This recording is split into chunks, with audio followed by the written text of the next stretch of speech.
Right, hello gang, this is day 3 of Fan Expo and we are here with Capcom. So that's Roy McComb and Josh Bridge.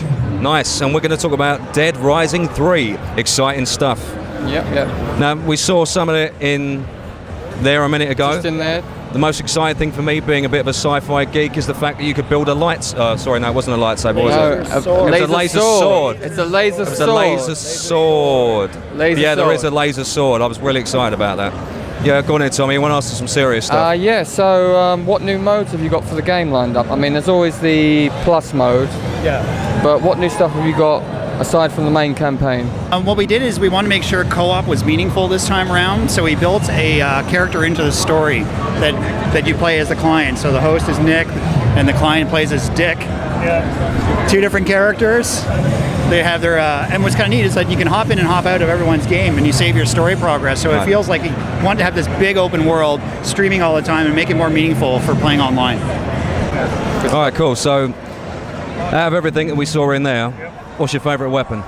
Oh, I love the Roller Hog, the new vehicles, the combo vehicles. Yeah, the Roller Hog's awesome. I mean, it's just mass destruction with fire everywhere. It's totally obnoxious. And then junk cars are really cool. Yeah, there's lots of content that hasn't even been shown yet. So What I personally liked about it is the fact that the cars or the vehicles had 2 modes. So you could, like, in the tank version, you could blast stuff out the turret and also cut the zombies in half. And on the Roller Hog, you could just plow through them, like rev it up a bit, and then flame for everything, which I thought was pretty cool. And then when you play that co-op guy can actually have his own weapon. So if you hop on the back of the Roller Hog, you can actually start throwing sticks of dynamite at him. So it just makes it kind of fun to even engage together in those.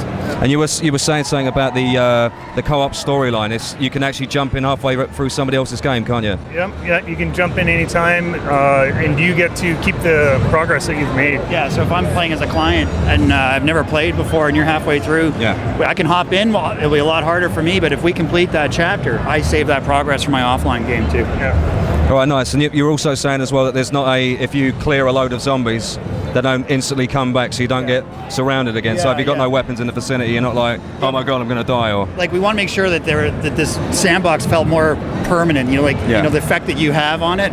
So it's not that you can play the game and then wipe it and there's no zombies, and you're like waiting for hours for it to finish. Right?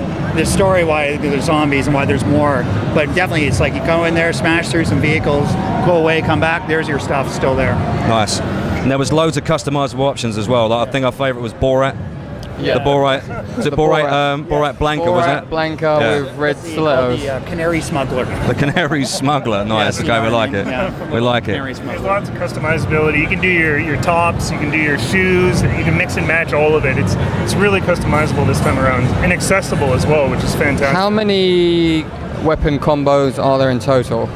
So I haven't had the final number revealed just yet, but I can tell you the amount of base weapons, we're in the hundreds and hundreds now over what we did in Dead Rising 2. And then we start going in combos, it's like way more than Dead Rising 2. Right? Wow. So we want to make sure, like, the whole point of this game for us is like big open world filled with all these zombies that are super deadly, and it's up to you to choose how you want to survive, right? Whether you want to play it straight or play it crazy, right? And want to make sure customization was what made it your game. Okay. And that's what's really important, to make sure we had all those options in there. And Because I play loads of Capcom games. Because you've got Blanca in there. Is there any more Street Fighter options? Can you walk around as Ryu and Ken and stuff? Or we have a lot of Easter eggs in there. We're just showing the Dragon Punch in there. One of the the Dragon Punch was awesome. I like that. You can actually hear him actually say the keywords. You know, it's we have a lot of. I mean, we're Capcom. We want to make sure there's a lot of Easter eggs and our DNA's all in there. That's cool. All right, awesome. Not hostages. Survivors.